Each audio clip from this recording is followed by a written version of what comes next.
Pak RT, Oi, turun ke dulu Pak RT, ada user. ada user. Ada user, turun ke dulu. Tunggu mana? Tunggu di Oke, bawah, Kak. oke. Oke. Mana nih user dibilang? Yang Itu mana? Belanda ya. Yang ini? Iya, yang ini. Jangan Miko 5. Kalau 5 itu? Dede. Nggak bisa diproses. Kalau begitu, review rumah ngapain saja Pak RT nah? Ayo, Mi. Bagus ke tampak depannya rumahku tuh. Tingginya Pak RT deh. Tinggi. Tipe Baru berapa? Tipe 81. Sembarang nak pegangnya.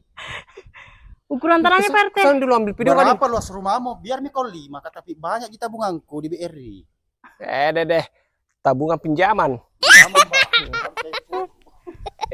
Ini lebar rumahnya, lebar 7 meter, panjang ke belakang 15 meter. 15 meter? Baru carportnya bisa 2 mobil sekaligus. DP-nya dulu, jelaskan dulu dari DP-nya? awal. DP 25 juta sampai syarat terima kunci. 25 juta? Iya. Murah kita. Murahnya. Sini Ki, lihat ke bagian dalamnya. Nah, terus di samping carport itu masih ada space untuk area mini garden dan ada tempat penyimpanan tempat sampah di sini. Nah, terus di sini area teras tak masih bisa kesimpang rak sepatu di sini. Ya tahu, adik. Ayo, Mi. Nah, terus ini dia untuk area living room-nya. Besar kita. Salpoku, luasnya ruangannya.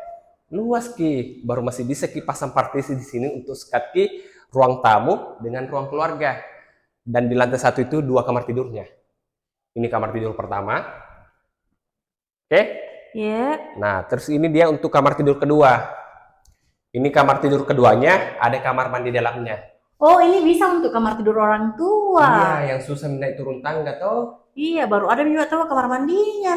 Ada kamar mandinya. Baru ini sudah disediakan Ki tempat mesin cuci. Oh, di belakang di untuk area laundrynya.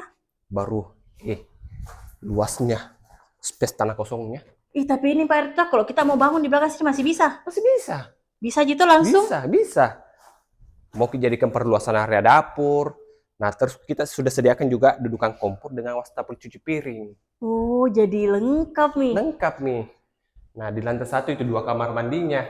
Ini 1 toilet sharing. Semuanya menggunakan kloset duduk. Terus dindingnya sudah full keramik memang Pak RT tadi? Keramik. Nah, terus di sini masih bisa jadikan area gudang-gudang toh. Penyimpanan barang-barang. Iya, itu.